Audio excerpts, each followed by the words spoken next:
I mean, I manifest, I see things.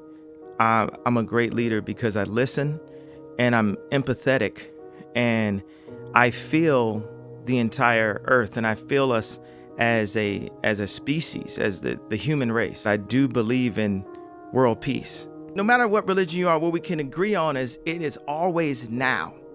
But now is the shortest moment of our life. It's gone in an instant. The longest moments of our life are our memories and our imaginations.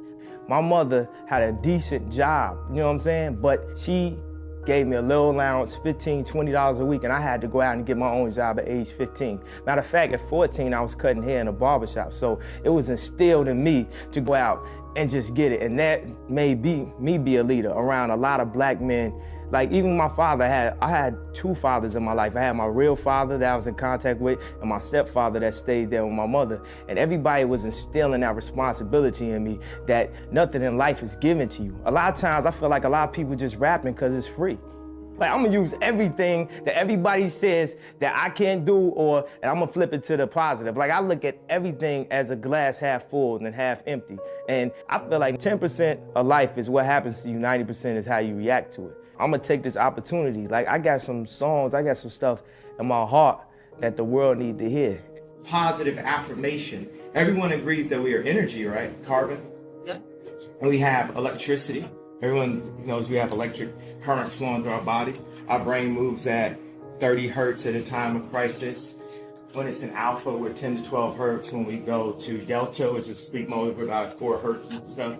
And this is like a thing this is my yay swag on it. I'm telling people we are the atomic bomb that Tesla was talking about. But in order to be that, we're atomic bomb of love, right? In order to be that, we have to unprogram and move forward and be a kinetic energy and use positivity and positive thoughts.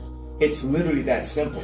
I went from having confidence and arrogance to having faith. And faith is the opposite of fear. And that created this fearless approach that I have. And that's what has made me the fearless leader that I am, that I've crystallized into the leader that my mom always knew I would be when kids followed me in preschool.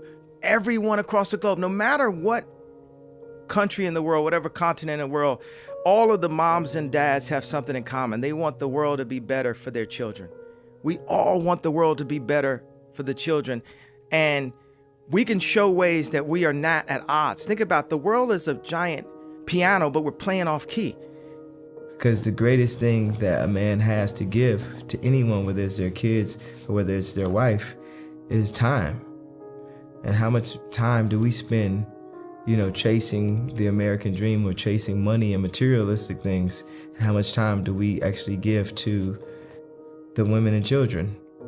There's a lot of people that make the same thing or more than people with college degrees. And ultimately, it's about being happy, having a happy life, raising your family. I feel like the key to life is family itself.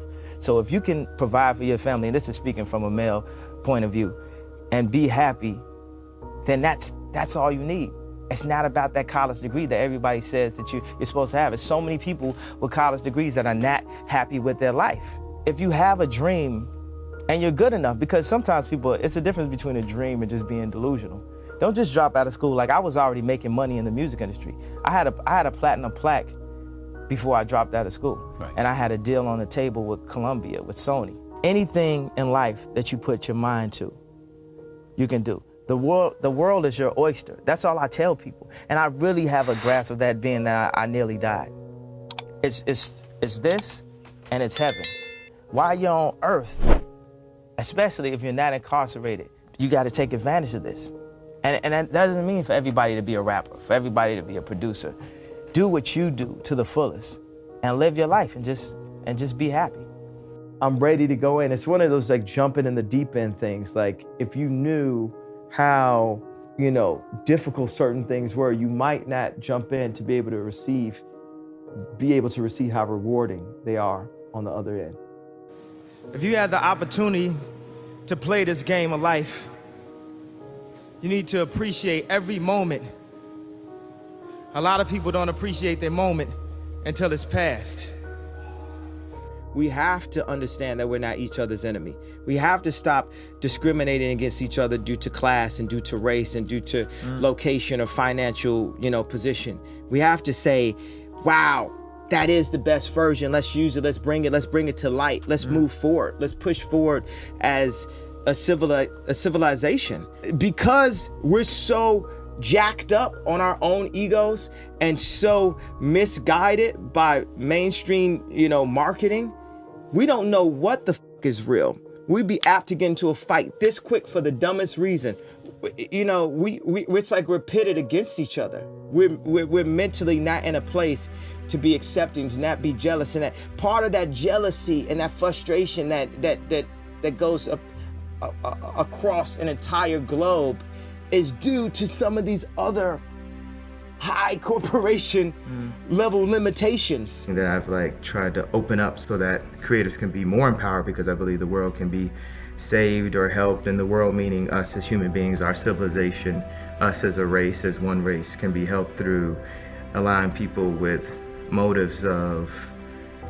positive motives and who see more colors than just green to help be at least a part of the conversation and be heard and listened to. The whole point, not being heard, be heard and listened to. I kind of like pain. I like the challenge. I like making things harder for myself, because if you can beat the game on the hardest mode possible, then you'll be the best of all time. My life is philanthropy.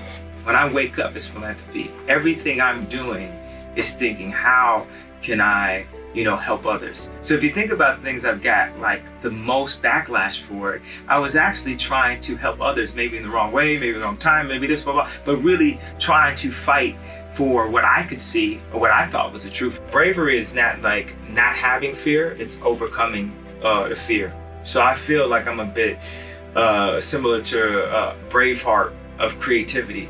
I want to teach the creatives to fight for their ideas, because so many times creatives are, you picture them being in the back of the corner, somebody snatching their sketch out and kicking it down or something, or you got this perception of the creatives. And San Fran is one of the great places to express how creative, or you got this perception of the creatives. And San Fran is one of the great places to express how creativity could then become the center of the world. Rap is just a chamber of my thoughts. It's something that I really wanted to express as a modern day, poet. Because, if I had lived in a past lifetime, maybe I would have been a playwright or something. But in this lifetime, to be the most relevant is to be a rock star. Right. You know what I'm saying? And you can express, at the highest level there. And for me, I came from, art school and everything. I would, draw out all these ideas and all these concepts. And the more and more I get to create, the younger and younger and younger I feel. So, when I did Glow in the Dark, I felt young. I felt like I was 5 years old.